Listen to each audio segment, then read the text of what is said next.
ফরিদপুরে দক্ষ জনশক্তি তৈরির লক্ষ্যে বাংলাদেশ ও কোরিয়ার যৌথ উদ্যোগে বৃত্তিমূলক প্রশিক্ষণ কার্যক্রমের আনুষ্ঠানিক যাত্রা শুরু হয়েছে। বাংলাদেশ কোরিয়া ট্রান্সমিশন লাইন নির্মাণ প্রকল্পের আওতায় ফরিদপুর সদর উপজেলায় প্রতিষ্ঠিত বৃত্তিমূলক জনশক্তি প্রশিক্ষণ কেন্দ্রের উদ্বোধন করা হয়েছে। মঙ্গলবার ৯ জুন বিকেলে Faridpur technical training centre TTC মাঠে এ উপলক্ষে এক বর্ণাঢ্য উদ্বোধনী অনুষ্ঠানের আয়োজন করা হয়। অনুষ্ঠানে সরকারি কর্মকর্তা, জনপ্রতিনিধি, প্রকল্প সংশ্লিষ্ট ব্যক্তিবর্গ, কোরিয়ার প্রতিনিধি দল এবং প্রশিক্ষণার্থী সহ বিভিন্ন শ্রেণী পেশার মানুষ উপস্থিত ছিলেন। গণপ্রজাতন্ত্রী বাংলাদেশ সরকার, কোরিয়া আন্তর্জাতিক সহযোগিতা সংস্থা কোইকা এবং হানবেক কোম্পানি লিমিটেডের যৌথ সহযোগিতায় আয়োজিত অনুষ্ঠানে সভাপতিত্ব করেন প্রবাসী কল্যাণ ও বৈদেশিক কর্মসংস্থান মন্ত্রণালয়ের অতিরিক্ত সচিব জিনা তারা।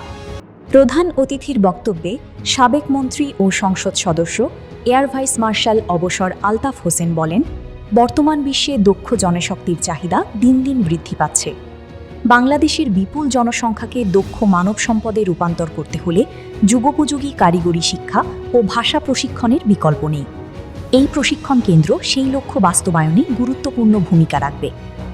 বিশেষ অতিথির বক্তব্যে ফরিদপুর ৩ আসনের সংসদ সদস্য চৌধুরী নায়াব ইউসুফ বলেন, দেশের তরুণ সমাজকে কর্মমুখী প্রশিক্ষণের আওতায় আনতে পারলে বেকারত্ব কমবে এবং বৈদেশিক কর্মসংস্থানের নতুন সুযোগ সৃষ্টি হবে।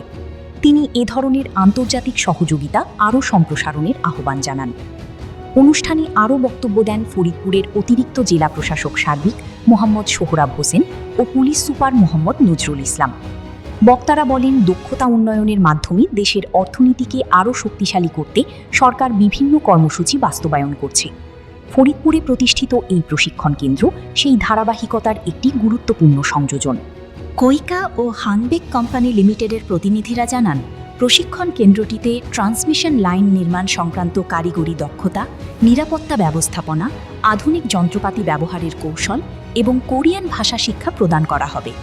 প্রশিক্ষণ শেষে যোগ্য অংশগ্রহণকারীদের বিদেশে কর্মসংস্থানের সুযোগ তৈরিতে প্রয়োজনীয় সহযোগিতাও করা হবে। বক্তারা আরও বলেন, বাংলাদেশে দক্ষ কারিগরি জনশক্তির চাহিদা যেমন বাড়ছে, তেমনি আন্তর্জাতিক শ্রমবাজারেও প্রশিক্ষিত কর্মীদের ব্যাপক চাহিদা রয়েছে। এ বাস্তবতায় প্রশিক্ষণ কেন্দ্রটি দেশের যুব সমাজকে দক্ষ করে গড়ে তোলার পাশাপাশি বৈদেশিক মুদ্রা অর্জনে গুরুত্বপূর্ণ অবদান রাখবে। অনুষ্ঠান শেষে অতিথিরা প্রশিক্ষণ কেন্দ্রের বিভিন্ন কার্যক্রম পরিদর্শন করেন এবং প্রশিক্ষণার্থীদের সঙ্গে মতবিনিময় করেন। সংশ্লিষ্টদের প্রত্যাশা, বাংলাদেশ কোরিয়ার যৌথ এই উদ্যোগ ফরিদপুর সহ দেশের দক্ষিণাঞ্চলের তরুণদের জন্য নতুন সম্ভাবনার দ্বার উন্মোচন করবে এবং আন্তর্জাতিক শ্রমবাজারে বাংলাদেশের অবস্থানকে আরও সুদৃঢ় করবে। মোহাম্মদ সাকিবুল ইসলাম, বিডিএন নিউজ টুডে।